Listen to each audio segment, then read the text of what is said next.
السلام علیکم ورحمۃ اللہ وبرکاتہ۔ دوستو، آپ سن رہے ہیں راشد رضا وائس سیرت النبی صلی اللہ علیہ وسلم، باب نمبر 70۔ آپ نے باب نمبر 69 میں سماعت کیا کس طرح اللہ کے رسول نے تمام بادشاہوں کے پاس اسلام قبول کرنے کا دعوت نامہ بھیجا، اور بیت رضوان کس طرح صحابہ کرام رضی اللہ عنہ سے کی، اور آیت مبارکہ کس طرح نازل ہوئی۔ حاضر ہوئے ہیں باب نمبر 70 لے کے غزوہ خیبر۔ صلح حدیبیہ کی تیسری شرط کے مطابق قریش اور مسلمان 10 سالوں تک جنگ نہیں کر سکتے تھے، اس لیے رسول اللہ جب اہل قریش سے مطمئن ہوئے تو خیبر کا رخ فرمایا، کیونکہ خیبر دسیسہ کاریوں اور سازشوں کا گڑھ تھا، اور اہل خیبر ہی نے جنگ خندق میں مشرکین اور دیگر قبائل کو جنگ کے لیے مسلمانوں کے خلاف بھڑکا کر مدینہ پر چڑھایا لائے تھے۔ لہٰذا محرم 7 میں اپنے ان 1400 صحابہ اکرام رضی اللہ عنہم اجمعین کے ساتھ جنہوں نے بیت رضوان میں شرکت کی تھی، آپ نے خیبر کا رخ کیا اور مدینہ کا انتظام حضرت صبا بن عرفہ غفاری رضی اللہ عنہ کے سپرد کیا۔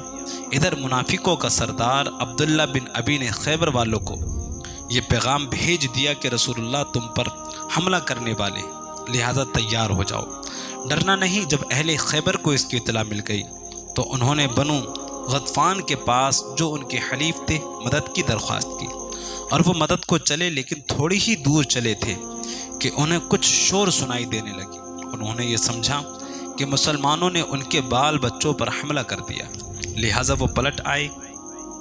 ادھر رسول اللہ شام کے راستے سے خیبر پہنچے اور مدینہ کا راستہ چھوڑ دیا، کیونکہ یہود کو شام کی طرف بھاگنے کا خطرہ تھا۔ اس طرح بنو غطفان اور خیبر کے شام والے راستے کے درمیان اسلامی لشکر پڑ رہا تھا، اور بنو غطفان کے پیچھے سے اہل خیبر کی مدد کے لیے نہیں آ سکتے تھے، کیونکہ ان کے راستے میں مسلمان حائل تھے۔ مسلمانوں نے وہ آخری رات جس کی صبح جنگ ہوئی خیبر کے بالکل قریب گزاری، اور اہل خیبر کو اس کی خبر تک نہ ہوئی۔ آپ صبح کی نماز تھوڑے اندھیرے میں ادا کر کے خیبر کی جانب بڑھے تو اہل خیبر اپنے پھاوڑے وغیرہ لے کر اپنی کھیتی باڑی کے لیے نکلے ہوئے تھے۔ جب اہل خیبر نے مسلمانوں کے لشکر کو اچانک دیکھا تو خوف زدہ ہو کر بھاگ پڑے۔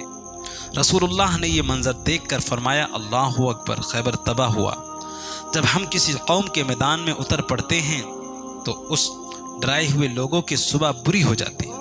آپ جب خیبر کے بالکل قریب پہنچے اور لشکر اسلام نے پڑھاؤ ڈال دیا تو آپ نے یہ دعا فرمائی، اے اللہ، ساتوں آسمان اور جن پر وہ سایہ فگن ہیں ان کے پروردگار، ساتوں زمین اور جن کو وہ اٹھائے ہوئے ہیں ان کے پروردگار، شیاطین اور جن کو انہوں نے گمراہ کیا ان کے پروردگار، ہم تجھ سے اس بستی کی بھلائی اور اس کے باشندوں کی بھلائی کا سوال کرتے ہیں، اور اس بستی کے شر سے، اس کے باشندوں کے شر سے، اور اس میں جو کچھ ہے اس کے شر سے تیری پناہ مانگتے ہیں۔ خیبر کی آبادی 2 منطقوں میں بٹی ہوئی تھی۔ ایک منطق میں مندرجہ ذیل 5 قلعے تھے۔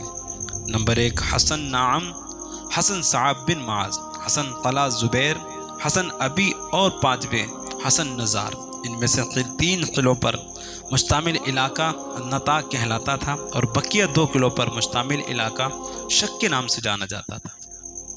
خیبر کا دوسرا منطقہ قتیبہ کہلاتا تھا، اور اس میں 3 قلعے تھے۔ حسن قموس یا قبیلہ بنو نذیر کے خاندان ابو الحقیق کا قلعہ تھا۔ حسن وتی اور 3 حسن سلام۔ ان قلعوں کے علاوہ بھی خیبر میں متعدد قلعے اور کھڑیاں تھیں۔ جہاں تک کہ جنگ کی بات ہے تو وہ صرف پہلے منطقے میں ہوئی، اور دوسرے منطقے کے 3 قلعے بغیر جنگ کے ہی مسلمانوں کے ہاتھ آ گئے۔ مسلمانوں کی جنگ سب سے پہلے قلعہ نعم سے شروع ہوئی، کیونکہ یہی قلعہ دفاعی حیثیت سے خاص مقام رکھتا تھا۔ بحکم رسول پہلے دن حضرت ابوبکر رضی اللہ عنہ سپہ سالار کی حیثیت سے اس قلعے کو فتح کرنے کے لیے اسلامی لشکر کو لے کر پہنچے، لیکن دن بھر پوری کوشش کرنے کے بعد جنگ کے بغیر بلا شک و فتح واپس آئے، کیونکہ اہل خیبر قلعے سے پتھر اور تیر برساتے اور لشکر اسلام کو نزدیک نہیں بھٹکنے دیتے تھے۔ جب ابوبکر رضی اللہ عنہ کی خدمت میں حاضر ہوئے تو بہت مایوس تھے آپ نے انہیں تسلی دی اور فرمایا اللہ کو جب منظور ہوگا فتح مل جائے گی۔ دوسرے دن آپ نے علم حضرت عمر بن خطاب کو دیا اور وہ بھی اپنے لشکر کے ساتھ شام کو نامراد واپس ہوئے۔ آپ نے انہیں تسلی دی اور فرمایا اللہ کو جب منظور ہوگا فتح مل جائے گی۔ اس کے بعد آپ نے لشکر اسلام کو مخاطب کرتے ہوئے ارشاد فرمایا میں کل جھنڈا ایک ایسے آدمی کو دوں گا جو اللہ اور اس کے رسول سے محبت کرتا ہے اور اللہ اور اس کے رسول بھی اس شخص سے محبت کرتے ہیں، اس کے ہاتھوں خیبر فتح ہوگا اور وہ فاتح خیبر کے نام سے جانا جائے گا۔ جب صبح ہوئی تو صحابہ رضی اللہ عنہم اجمعین آپ صلی اللہ علیہ وسلم کی خدمت میں حاضر ہوئے۔ ہر ایک کی آرزو تھی کہ علم اسے مل جائے۔ رسول اللہ نے فرمایا علی بن ابی طالب رضی اللہ عنہ کہاں ہیں؟ صحابہ رضی اللہ عنہم نے عرض کیا یا رسول اللہ ان کی تو آنکھیں آئی ہوئی ہیں۔ آپ نے فرمایا انہیں بلاؤ، وہ آئے۔ رسول اللہ نے ان کی آنکھوں میں لعاب دہن لگایا جس سے تکلیف جاتی رہی، گویا انہیں کوئی تکلیف تھی ہی نہیں۔ آپ نے حضرت علی کرم اللہ وجہ الکریم کو جھنڈا عطا فرمایا۔ علی رضی اللہ عنہ نے عرض کیا جب تک کہ میرے جسم میں جان رہے گی لڑائی کرتا رہوں گا یہاں تک کہ وہ ہمارے جیسے ہو جائیں۔ آپ نے فرمایا اطمینان سے جاؤ اور میدان میں اتر کر انہیں اسلام کی دعوت دو اور انہیں اللہ کے حقوق سے آگاہ کرو۔ باخدا تمہارے ذریعے اللہ تعالیٰ ایک آدمی کو ہدایت دے دے تو یہ تمہارے لیے سرخ اونٹوں سے بہتر ہے۔ اس کے بعد حضرت علی رضی اللہ عنہ اسلام کا جھنڈا لیے ہوئے نعرے تکبیر کی صدا بلند کرتے ہوئے اسلامی سپاہیوں کے ساتھ خیبر کے قلعے نعم کے پاس پہنچے اور یہود کو اسلام کی دعوت دی، لیکن یہود نے مسترد کر دی اور اپنی بادشاہ مرحب کی کمان میں مسلمانوں کی مد مقابل آ گئے۔ مرحب میدان میں اتر کر دعوت مبازرت دیا کہ اس کے مقابلے کے لیے حضرت عامر رضی اللہ عنہ آئے، لیکن لڑائی میں عامر رضی اللہ عنہ زخمی ہوئے اور اسی زخم سے شہید ہو گئے۔ جب عامر رضی اللہ عنہ زخمی ہو گئے تو علی رضی اللہ عنہ نے مرحب کے مقابلے میں تشریف لے گئے اور مرحب کے سر پر ایسی تلوار ماری کہ وہ وہیں ڈھیر ہو گیا۔ اس کے بعد حضرت علی کرم اللہ وجہ الکریم قلعے کے قریب پہنچے۔ کافی مضبوط لوہے کا بنا ہوا 80 من کا قلعہ کا دروازہ تھا اور قلعے کے اندر سے یہودی سنگ باری کر رہے تھے۔ علی کرم اللہ وجہ الکریم نے نعرے تکبیر بلند کیا اور رب کریم سے دعا کر کے جب اپنے دستے مبارک کو قلعے کے دونوں چوکھٹ پر رکھا اور زور سے دبایا تو دروازہ ہل پڑا۔ پھر کیا تھا، حضرت علی رضی اللہ عنہ نے گھٹنے کے بل ہو کر قلعے کا دروازہ اللہ کی رحمت سے اکھاڑ دیا اور کافی دوری پر پھینک ڈالا۔ قلعے کا باب رئیس اکھڑ جانے کے بعد اسلامی لشکر قلعے کے اندر گھس گیا۔ مرحب کے بھائی یاسر کو حضرت زبیر رضی اللہ عنہ نے مبارزت میں قتل کر دیا۔ پھر مسلمانوں کی یہودیت سے گھمسان کی جنگ کے قلعے میں شروع ہو گئی۔ قریب قریب سبھی نامور یہودی قتل کیے گئے اور یک کے بعد دیگر قلعے فتح ہو گئے۔ بالآخر یہودیوں نے ہتھیار ڈال دیے۔ سلام بنو نذیر کا ایک مشہور یہودی ابو الحقیق نے رسول اللہ سے صلح کی بات کرنے کا پیغام بھیجا جس کو آپ نے منظور فرمایا۔ اس بات پر صلح ہو گئی کہ قلعے میں جو فوج تھی اس کے آپ نے جان بخش دی اور وہ اپنے بال بچوں کے ساتھ خیبر کی سرزمین سے نکل جائیں گے اور اپنے مال و دولت باغات زمینیں سونے چاندی گھوڑے اور زریں آپ کے حوالے کر دیں گے۔ آپ نے فرمایا کہ صرف تم اتنا کپڑا لے جا سکتے ہو جتنا ایک انسان کا پیٹ اٹھا سکے۔ آپ نے کہا اگر تم نے مجھ سے کچھ چھپایا تو اللہ اور اس کا رسول اس سے بری ذمہ ہوں گے۔ یہود نے شرط منظور کر لی اور تینوں قلعے مسلمانوں کے حوالے کر دیے۔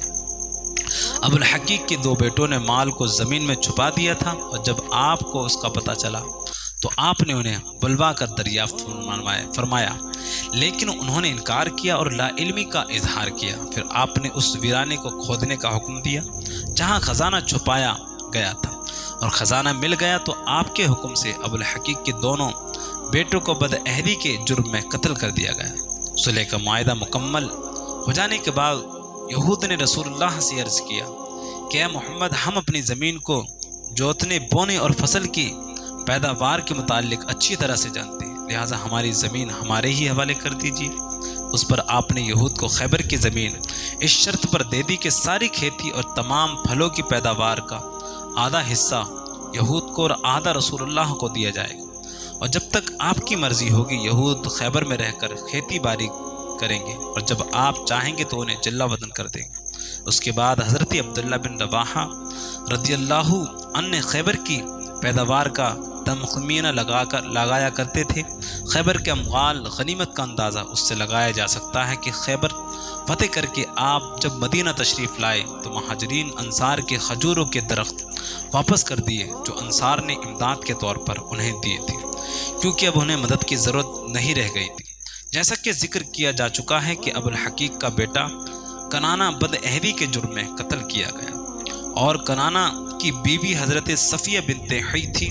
صفیہ قیدی عورتوں میں شامل تھی، اور دہیہ بن خلیفہ کلبی رضی اللہ عنہ نے آپ صلی اللہ علیہ وسلم سے ایک لونڈی کی درخواست کی۔ آپ صلی اللہ علیہ وسلم کے حکم کو پانے کے بعد لونڈیوں میں انہوں نے حضرت صفیہ کو پسند کیا اور اپنے ساتھ لے گئے۔ اس پر ایک آدمی نے آ کر آپ سے عرض کیا کہ اللہ کے رسول، آپ نے بنو قریظہ اور بنو نذیر کی سیدہ حضرت صفیہ کو دہیہ رضی اللہ عنہ کے حوالے کر دیا، حالانکہ وہ صرف آپ کے شایان شان ہیں۔ آپ نے فرمایا دہیہ کو صفیہ سمیت بلاؤ۔ آپ نے انہیں دیکھ کر فرمایا کہ تم دوسری لونڈی لے لو، لہٰذا دہیہ رضی اللہ عنہ دوسری لونڈی لے لی۔ اس کے بعد آپ نے حضرت صفیہ پر اسلام پیش کیا، انہوں نے اسلام قبول کر لیا۔ اس کے بعد آپ نے انہیں آزاد کر کے ان سے شادی کر لی، اور ان کی آزادی ہی ان کی مہر قرار پائی۔ مدینہ واپسی میں جب وہ حیض سے پاک ہوئیں تو صحیح کے پاس ام سلمہ رضی اللہ عنہا نے انہیں آراستہ کر کے رات کے وقت آپ صلی اللہ علیہ وسلم کے پاس بھیج دیا۔ آپ صلی اللہ علیہ وسلم نے صبح میں کھجور، گھی اور ستو ملا کر ولیمہ کھلایا اور 3 روز صبحائے عروسی کے طور پر ان کے پاس قیام فرمایا۔ اس موقع پر آپ نے حضرت صفیہ رضی اللہ عنہا کے چہرے پر ہرا نشان دیکھا اور دریافت فرمایا یہ کیا ہے؟ حضرت صفیہ رضی اللہ عنہا کہنے لگی یا رسول اللہ، آپ کے خیبر آنے سے پہلے میں نے خواب دیکھا تھا کہ چاند اپنی جگہ سے ٹوٹ کر میری آغوش میں آ گرا ہے، تاکہ قسم مجھے آپ کے معاملے کا کوئی تصور نہ تھا۔ میں نے یہ خواب اپنے شوہر کنانہ سے بیان کیا تو اس نے میرے چہرے پر تماچا مارا اور کہا یہ بادشاہ جو مدینے میں ہے تم اس کی آرزو کر رہی ہو۔ فتح خیبر کے موقع پر ہی سلام بن مشکم کی بیوی زینب بنت حارث نے آپ صلی اللہ علیہ وسلم کے پاس زہر آلود بھنی ہوئی بکری کا ہدیہ بھیجا۔ جب آپ نے گوشت کا ایک ٹکڑا لے کر چبایا، تھوک دیا اور فرمایا کہ مجھے یہ ہڈی بتا رہی ہے کہ اس میں زہر ملایا گیا۔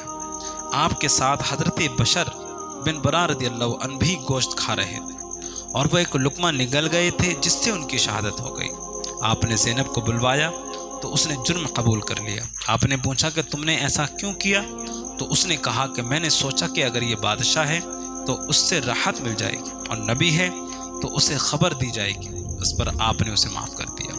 لیکن جب بشر بن برا کو اس گوشت کے ایک لقمے نگلنے کی وجہ سے موت واقع ہو گئی تو اس یہودن عورت زینب کو قصاص کے طور پر قتل کر دیا گیا۔ شاہ حبش آپ کے حکم سے حضرت جعفر بن ابی طالب رضی اللہ عنہ اور ان کے ساتھ 15 مسلمانوں کو کشتی میں سوار کر کے آپ کے پاس بھیجا۔ کشتی میں سوار کر کے، اور ان لوگوں کی ملاقات آپ صلی اللہ علیہ وسلم سے اس وقت ہوئی جب خیبر کی فتح ہو چکی تھی۔ اس کے ساتھ ابو موسیٰ اشعری رضی اللہ عنہ بھی تھے جو یمن سے چلے تھے، لیکن راستہ بھول کر ان کی کشتی انہیں حبشہ پہنچا دیا، اور انہوں نے بھی حضرت جعفر رضی اللہ عنہ کے ساتھ آپ صلی اللہ علیہ وسلم سے خیبر میں ملاقات کی۔ آپ نے خیبر کے مال غنیمت میں سے انہیں بھی عطا فرمایا۔ حضرت ابو ہریرہ رضی اللہ عنہ بھی خیبر فتح ہو جانے کے بعد آپ سے ملاقات کے لیے خیبر پہنچے تھے، اور آپ نے انہیں بھی مال غنیمت میں شریک فرمایا۔ آپ جب حضرت جعفر بن ابی طالب کو دیکھا تو ان کا استقبال کیا اور انہیں بوسہ دے کر فرمایا خدا کی قسم میں نہیں جانتا تھا کہ مجھے کس بات کی خوشی زیادہ ہے، خیبر کی فتح کی یا جعفر رضی اللہ عنہ کی آمد کی۔ جنگ خیبر میں 18 مسلمان شہید ہوئے اور 93 یہودی مارے گئے تھے۔ فتح خیبر کے بعد فدق کے یہودی بھی آپ سے صلح کر لیے، اور اہل خیبر کے معاملے کے مطابق نصب پیداوار پر صلح ہوئی۔ یہ مال خالص رسول اللہ کے لیے ہوئی کیونکہ مسلمانوں نے اسے بزور شمشیر نہیں حاصل کیا تھا۔ آپ اس کے بعد وادی قرا تشریف لے گئے اور وہاں کے یہودیوں نے